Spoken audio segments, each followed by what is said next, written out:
What's up guys, Ricky here for the first part of the Mirror's Edge any percent full tutorial. Ignore the Windows 7 isn't genuine and that sort of stuff. I'm on the way to get Windows 10, but I guess I'll just make this while I'm still on Windows 7.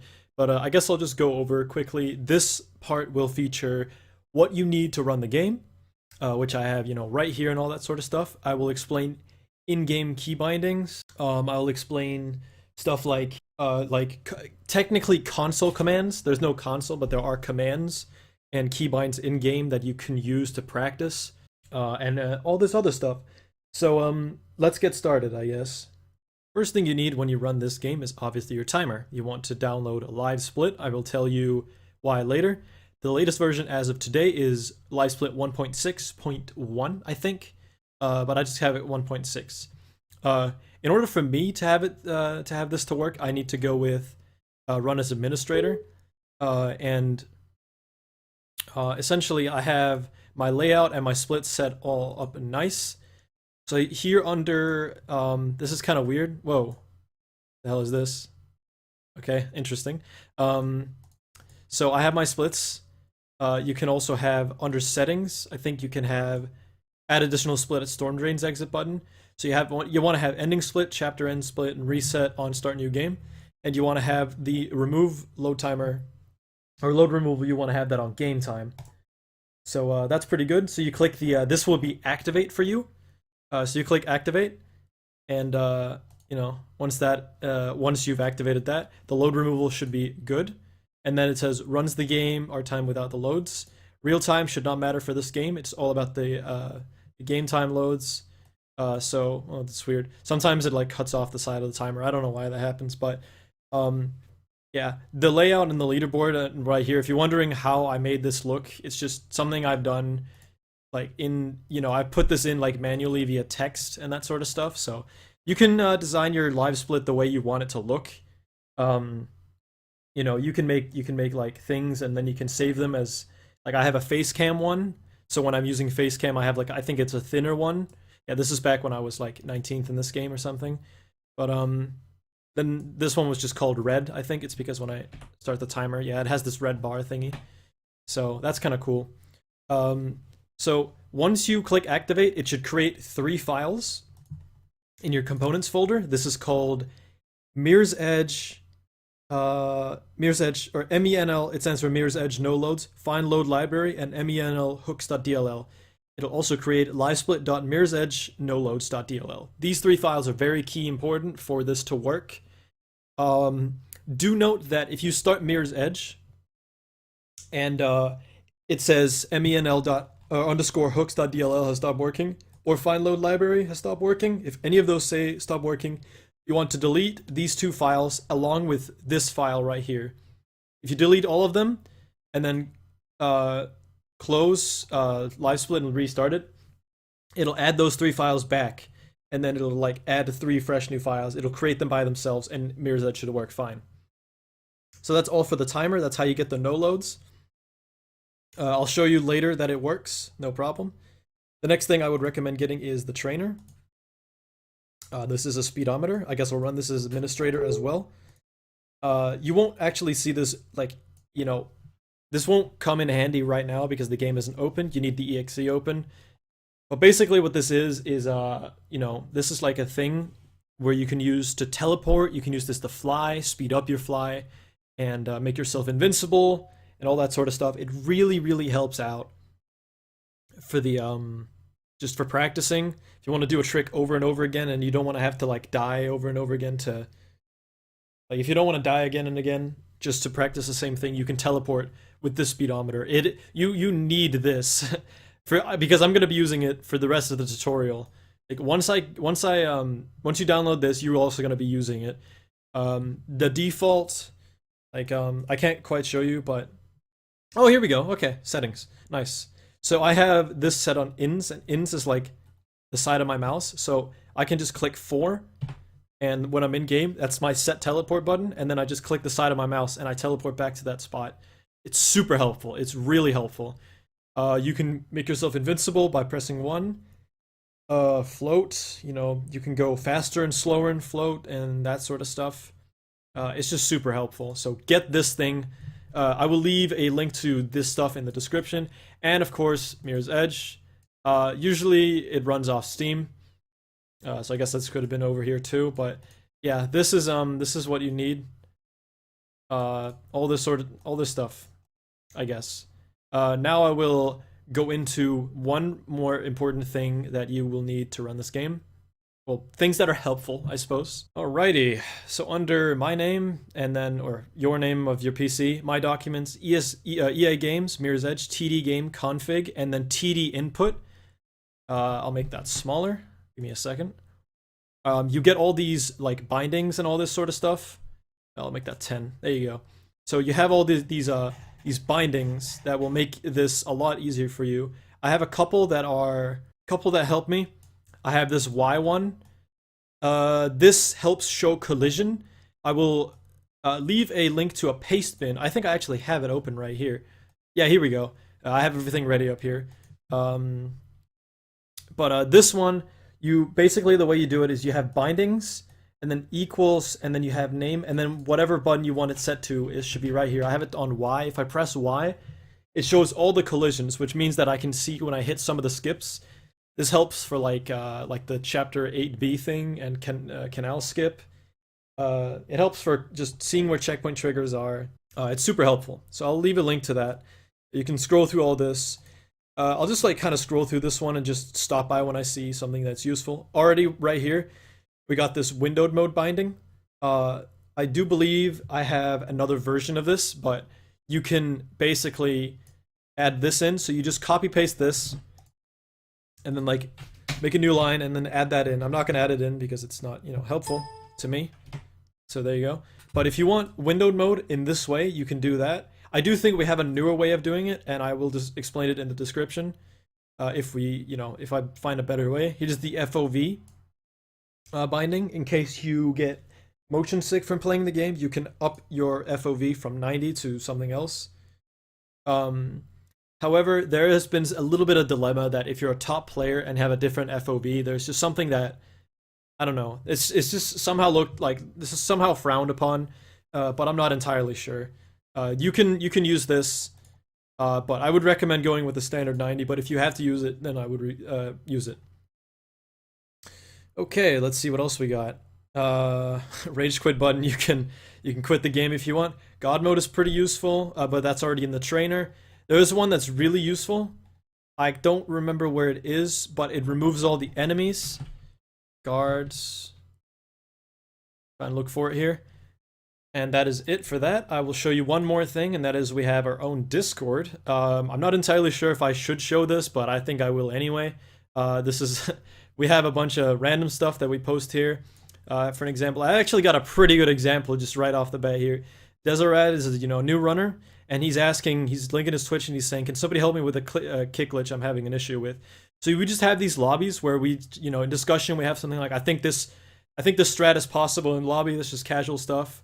We have a bit of fun as well. You gotta just be we're a cool community, and I like that. And we have our race channels, modding the game, like suggestions about, hey, can you make this keybind? I think this would really help for practice, etc., etc. We have like strats, help, and all that sort of stuff. So I really like the way we have this set up.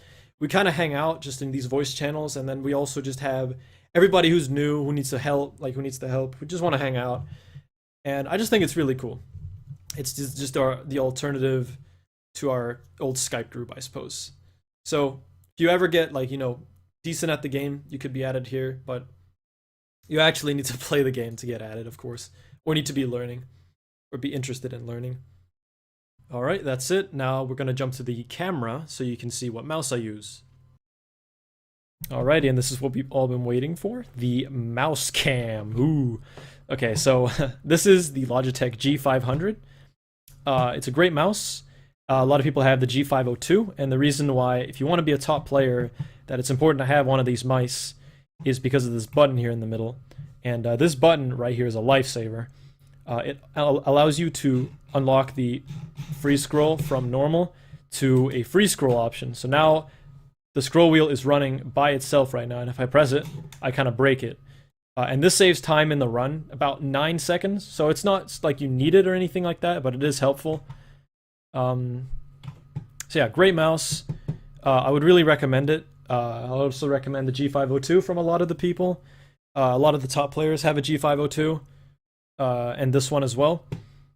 So get this one if you want to be a top player, or the G502. Anything from Logitech with a free scroll. You need this free scroll thing. That's the only reason you need.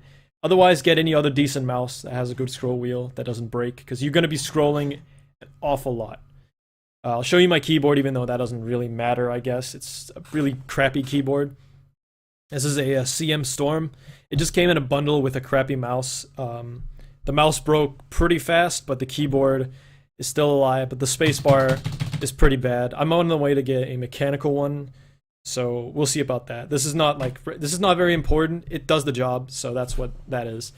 One thing I also forgot to mention about the mouse is I'll start talking about, I'll put it up on the screen right now if you guys want that, but I'll just say like what sort of sensitivity and DPI you should use.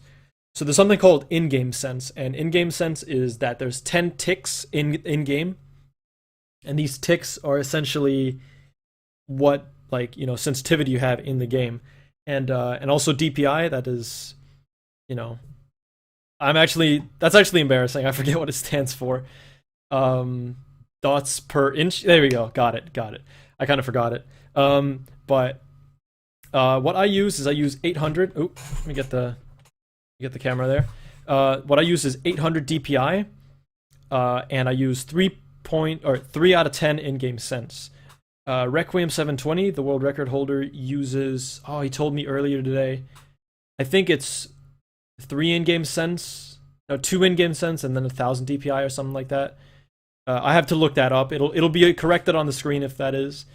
Mr. Walrus, the second place in this game currently, has 2500 DPI and then 1 in-game sense. I know Zubmit, who used to play a lot of Counter-Strike, has a really low sensitivity. Like, I think it was like 1 in-game sense and then 1000 DPI. So you can kind of run with anything that isn't too high. So you want to run with things that are mid to low. Too high sensitivity is going to make your movement too shaky. And I'll tell you why, obviously later, why shaky movement isn't that optimal. But that's it for that. Yeah, I'm done here. Another awesome things I would like to point out is the website speedrun.com. This is where we track the leaderboards, and this is where you can see who are what in the world. I'm rank 10, so you can see that right here. This is it's just crazy that I just kind of wanted to show this to prove that this is a really great speed run, and why you should run it is because there are any percent runs completed by over 120 people. I'm sure there's more than that, but these are the submitted times. You can also switch to glitchless, so you can see that there are this many glitchless runs. You can see the world record for glitchless. You can see the 100% record, 69 star. That's a pretty great category name, but you get what I mean, and you can see what the times are with the loads, without the loads, and all that sort of jazz. So this is pretty nice. So yeah, you can see what everybody's saying, where everybody's from, which I kind of like. I love the flags. Not everybody's talking the truth, you know. Walrus is from Antarctica. But yeah, speedrun.com is a great site. I would just kind of like to show that off because over here you can type whatever game you want. Let me show you a crazy example. So let's go to Super Mario Sunshine here. If you want to know the world record for any category in any game ever, go to here and it should be updated. So you have the world record of Mario Sunshine, 120 shines. You have whatever here. I just kind of wanted to show you this because I think it looks kind of crazy that... Wait, is it really loading that long? Yeah, okay. So let me just show you. There's nearly 500 runs. So I just kind of thought I should show that. But yeah, if you want to know the world record for anything, just go there, and you don't even have to type the game name. I just type Edge all the time when I want to look at this. And yeah, that's that. Alright folks, here we are in Mirror's Edge. I'm about to show you all the settings that you need to run the game. This is needed, this is very important, and I'm glad I'm going over this. Alright, so let's get to it. So, my setup is brightness and contrast are pointless. You can have it to whatever you want. Although I do recommend obviously having it in the middle. You don't want any sort of room to blind you or have it be too dark. Resolution, I play in full screen with one monitor, and then I have my chat on my iPad, or the stream chat. So that's the way I set it up, kind of thing. You can have it to whatever you want, to lower resolution if you have windowed mode. Vertical sync is that should always be off. Texture, detail, and graphics quality, that should definitely always be on low or lowest, because it doesn't matter how it looks, it just matters how well you perform and how well like your game runs. You don't want to have any lag. Like if you put both your settings on highest and then you find out you lag, spike, and you die because of it, that's obviously dumb. Anti-aliasing I have on 4x.